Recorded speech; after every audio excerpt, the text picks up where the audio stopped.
Hello, students.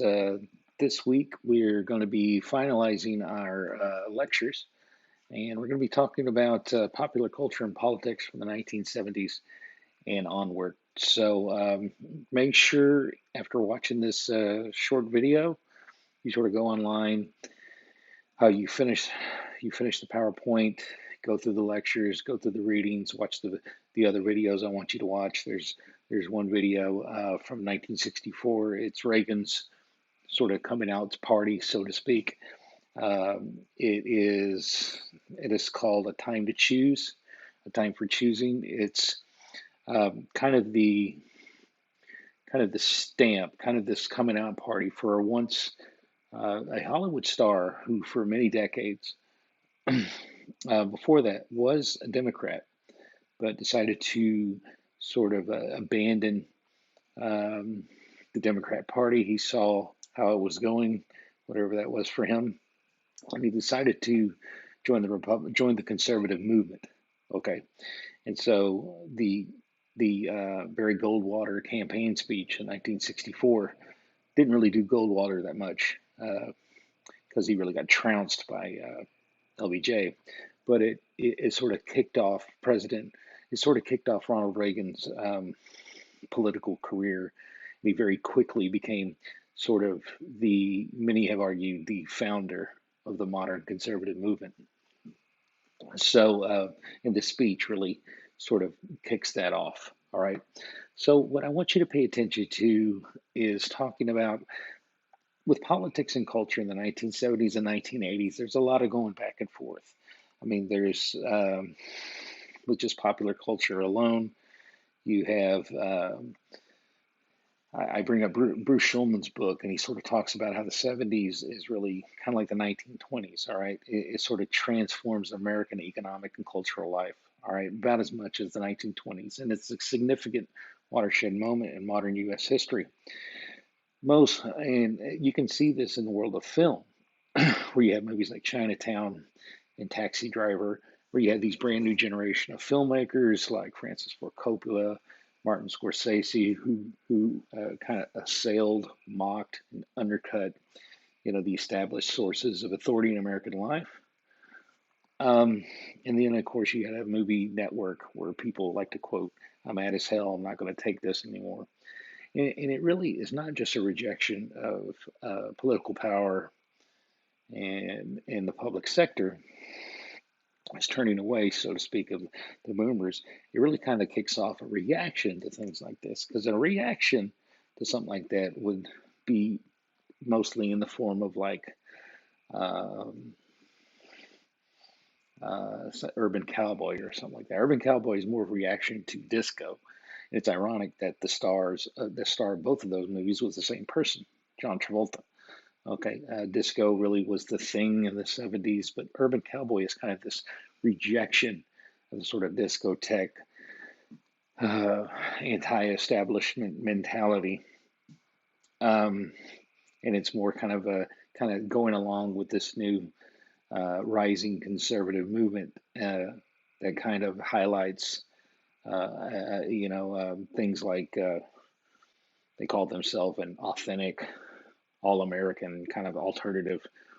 Um, but it's a movie that John Travolta himself said he said it was the favorite film experience of his life, and it was filmed here in Houston at a bar. Gillies is still around, but it's nothing like it was in the 1980s, 70s, and 1980s.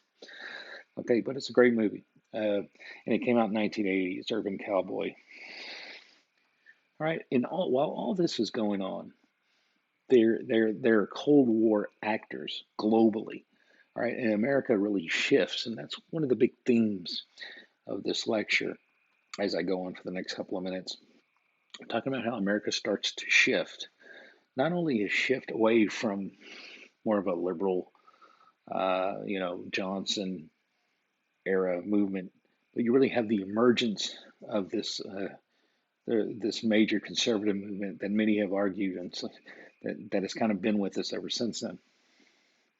With presidents like Ronald Reagan, Bush Senior, even Clinton was really kind of kind of fell in line with that sort of corporate mentality. He understood where the waves were going and called for a rejection in social welfare benefits and things like that.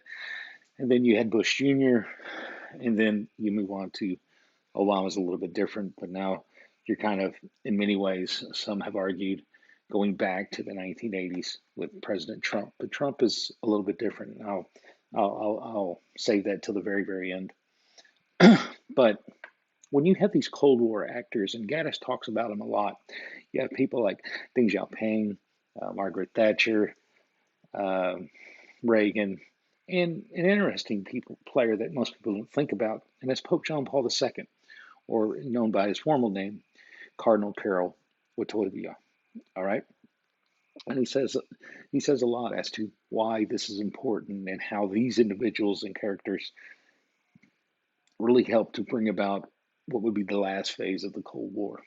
Okay, but on top of all that, the end of the Cold War really comes about because of the 1980s. Once Reagan is president, um, he kind of he kind of uses that old Hollywood mentality, that movie star mantra that he has, to kind of, some would argue, bluff his way into forcing the Soviets to accept the fact that no matter what they do, they could never keep up monetarily with the Americans. And one of the slides, there's a couple of slides I want you to look at, that really, in my estimation, my argument, okay, and I'm not the only one that thinks this way, but my estimation is that the Star Wars initiative, the SDI initiative, was probably one of the biggest motivating factors to help end the Cold War. Okay, because in many ways, Reagan, whether it's a bluff or not, many have argued it probably was a bluff, but this idea that we could, no matter how many bombs you shoot at us, we have this machine up in space that could shoot down anything you sort of bring to us. Okay, and that's really, even Gorbachev and the Soviet elite were like, there's really no way. But then again, the way they understood Reagan's mantra, Reagan's mentality, thinking, well, maybe he does kind of have something in the works. And in some ways, he kind of bluffs it. And at that moment, the Soviets have kind of outspent themselves. They're also, a few years down the line, very quickly in 1986, there's the Chernobyl incident, and the Soviet Union power really starts to disintegrate and collapse from within until it officially ends in 1991. Okay, once Boris Yeltsin signs off to become the new leader of the Soviet Union, or now Russia. But beyond all that, we're not just talking about the collapse of the Soviet Union. We're also talking about this tech boom that is going on globally, but mostly here in the United States, where you have people, the founder of Atari, okay, that successful system. All right, that successful system, millions were sold throughout the country, throughout the world, and the Atari system itself. Time magazine sort of talks about this new revolution in technology. In 1980, the 1983, the man of the year is replaced by the machine of the year, and it's the computer that has moved in. Okay, large machines were prevalent in the 1970s, but now it's the era of personal computers. Okay, according to Time Magazine, here's just some numbers. I got them for you. 724,000 personal computers are sold in the U.S. in 1980. Following year, the number doubles to 1.4 million. 1982, the number doubles again. Okay, so it's no wonder that Time picked not a human for the person of the year, but an actual machine. And the computer had, of course, many different ways, and once it becomes personal, it sort of changes the way humans respond and react to each other, especially once the development of the internet sort of kicks in. But that, you have very early stages of the internet in the 1970s, 1980s, in the 1990s. It is nothing, believe me, it is nothing kind of like what you're used to today. All right. But besides that, I also want you to go ahead and go through and look through some of these. I have a few people and a few quotes that I want you to think about. Is that how fast the world is changing, not just in film, but in leisure and technology, in movies. I want you, and especially in television. In the 1980s, it's really the dawn of a new era, sort of raised on television. People like me, Gen Xers, we are Generation Xers. Okay, we're not like our parents who are baby boomers, not like our kids who are millennials and Gen Z. We're something completely different. We are Gen Xers. We really raised on television. Okay, and there's a good, and television sort of changed for us. All right, and it sort of changed how we saw the world, our programs, our news. It really was a 24/7 thing for the first time. We're the first generation to really get that. And that's why I want you to watch the CNN the '80s series. It's called Raised on Television. There's two parts, but I just want you to watch one of them. Um, I'm pretty sure you can find it on Amazon Prime. You can click on the link below that I have on slide 29. Not sure if it's on Netflix anymore. I'm not sure if it's on Hulu, but I'm pretty sure it's on Amazon Prime. It's CNN, the original series. But again, I'm talking about the end of the Cold War. Late 1991, Soviet Union sort of dissolves itself into its composed and component republics. Okay, it no longer is able to sustain itself, and these two powers that really came to each other, which has really been the majority of the focus of the second half of the semester, really kind of comes to an end. Okay, um, you have the Berlin Wall coming down in 1989, 1990. Reagan has left office now, and Bush Senior is the president once this comes down. Although Reagan does make an interesting speech about getting the wall to come down, he does that famous speech on the spot where Kennedy had done it, saying, "Mr. Gorbachev, if you're out there, if you really want to change, let freedom in, come down and tear down this wall." And of course, and you can watch a video of that or a CBS News report about that on slide 33. And then in this, we're entering this new world where we're in the post-Cold War. Things are a little bit different. I have a couple of slides where I talk about Operation Desert Storm, and that's very, very personal to me because that's when I joined the Air Force, and I was involved in Operation Desert Storm. Now, my unit was sent to England. Some of us were sent to Kuwait. A lot of us stayed back in California, but it's a different world. It's really, um, the war that ended within 100 hours or something like that. And a lot of people watched it on CNN or watched it on that CNN brand new 24 hours network. Okay. And it talks about how, um, and it's important because it sort of enters this new era. All right.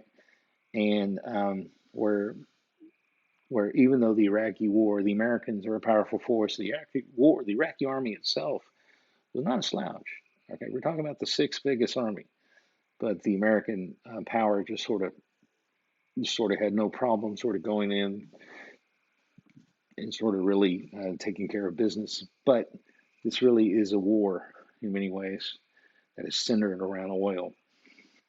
Saddam Hussein wanted to control the world's oil supply. All right. And he wanted to do this by taking over the oil reserves, the oil rich reserves in Kuwait. And if he couldn't have it, well, he wasn't going to give it to the Americans. So what happened? In retreat, Saddam Hussein knew that he couldn't win this war, so he ordered his army to just burn as much oil as possible and burn the oil reserves. And in doing so, Saddam Hussein created the world's largest environmental disaster up to that point. Okay, um, but Americans sort of passed their first test of this post-Cold War war, and it wasn't just American troops; it was United Nations troops as well. America was leading this coalition against Saddam Hussein. It's really a new era And of course, besides this, then we start to have domestic issues here at the United States. Domestic terrorism becomes a big role. The Oklahoma City bombings in 1995, the bomb, the the first bombing of the World Trade Center in the early 90s. Then, of course, there is 9/11. All right, which would happen a little bit later. But before we really get to that, um, in the 90s, it's really a birth of a new age. All right, and this is kind of where I want to end this semester. Okay, and I'll talk about it a little bit. I'll talk moving beyond a little bit in the next couple of minutes. But I want you to really get how in the post Cold War world, we're really in a new age, a new era. Okay, we have the presidential impeachment of Bill Clinton with the Monica Lewinsky affair. And that, of course, is interesting considering President Trump also has been impeached. Like the Clinton situation, the Trump situation, the Clinton situation is mostly impeachment pretty much along party lines. All right. Uh, which in itself is interesting, thinking about the future. But Todd Gitlin, sort of the sociologist from NYU, he wrote a book called Media Unlimited. And this is kind of this new era that we're in. We're really birthing the internet age, birth of an information age. And this is kind of where we are now. And he says, when he talks about the media, and think about this in today's context. Uh, well, Todd Gitlin himself, and I have it here, winces when people refer to the media as a collective noun. The media is instead of the media are. Okay? He embraces the meaning conveyed by the reviled usage. Okay? And he says, and I quote, the obvious but hard to grasp truth is that living with the media is today one of the main things human beings do. Okay? Think about it when you're watching television. Think about it when you're watching this. Think about the ads on Facebook and YouTube and wherever else. We're sort of bombarded, okay, with pop-up windows, blaring soundtracks in elevators and stores, and cable news subheads. But they're really all over the place. As with he describes it as with molecules in the air. We're hardly aware of the individual elements. It's just like, so to speak, we're breathing them in. And that's kind of a scary world now that we're in once we've moved past this. So as far as he's concerned, he asks this question: what effect does all this have? Well, he'll say the communications deceive, broadcast a limiting ideology. Think about that, a limiting ideology. Either you're for us or against us. Okay, if you think of CNN, think of Fox, think of MSNBC, think of from a political standpoint. You're either for us or against us. You don't like our message? Well, this is all you're going to hear, so go somewhere else. All right, it's really a different world.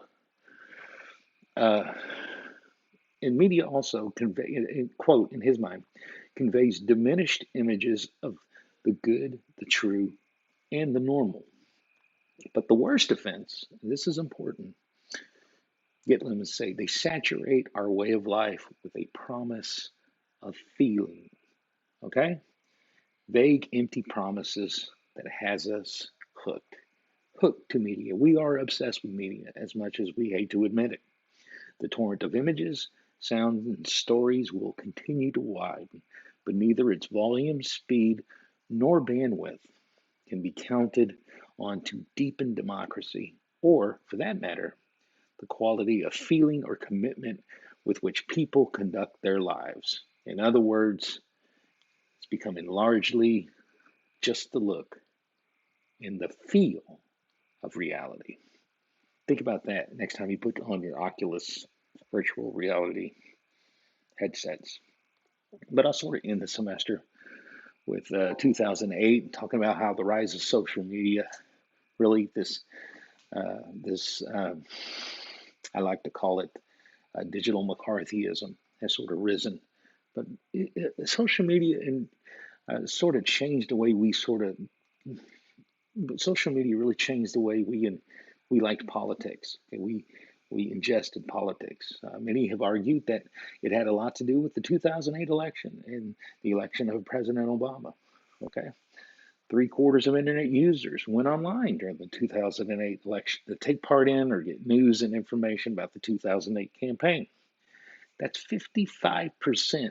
According to the Pew Research Center, that's 55% of the entire adult population. And it marked the first time that that project has found that more than half the voting age population use the internet to connect to the political process during an election cycle.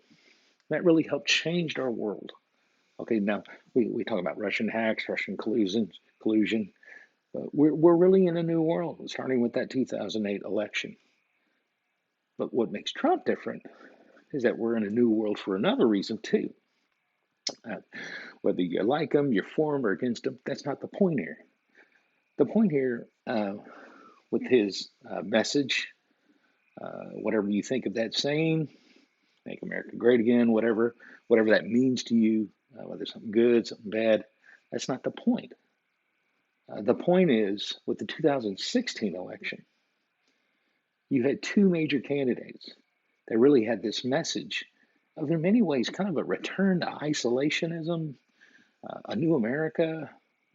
You have one, a fighter for jobs lost to corporations who took jobs overseas, or something. America maybe needs something new, a turn to something else, a turn to democratic socialism. You get Bernie Sanders. Okay, now granted, he wasn't the Democratic candidate, Hillary Clinton was, but Bernie had a major following, even for the 2020 election, did have a major following. This is talking about both candidates really had that message and it really connected with people, leading America down a different path, or path that we used to be on, that in some eyes we need to be back to. And this helped many, especially once Trump has become president. And I have this link here, and I really want you to watch the YouTube link with Jeffrey Frieden, a renowned economist, who sort of talks about what the Trump administration and things that are going on around the world, that how we are all connected through globalization. There's now a turn away from globalization, and I want to end this semester to get people to think that with the COVID-19 thing, this is something that may just speed up the process, so to speak. Okay, people may have this feeling that feeds into what Jeffrey Frieden is talking about. Okay, there is a movement globally to reject globalization. Now, he's not saying this is good or bad. This is consequences on both sides of the aisle. This is kind of the way we've always done things, especially since the end of World War II. We've been a globally connected world. There's nothing wrong with being a globally connected world, but there is a new movement, which makes living America and going into the future something that's just fascinating. Because, as has always been said, we are an ever-changing culture. Okay, and that's the great thing about learning history. Seeing where we are now, seeing where we came from, and trying to predict where we're going to go in the future. Now, I'm going to sort of end there, and it was a great semester, and I hope you sort of think about these last two lectures and what this means. I'll have some announcements about the final exam 2, which will be on May 1st. And then I'll have some more stuff, some more videos or something like that in the next week or so, sort of help you out. But besides that, it's been an honor being your professor this semester, and I know this is a little different than what we expected, but I hope you sort of enjoyed your time here, and I hope you sort of got something out of it. Okay, and feel free when we're walking out campus, whenever that is, to just say hello. All right. I might not remember your name because I'm terrible with names, but I'll probably remember your face. All right. And besides that, again, stay safe.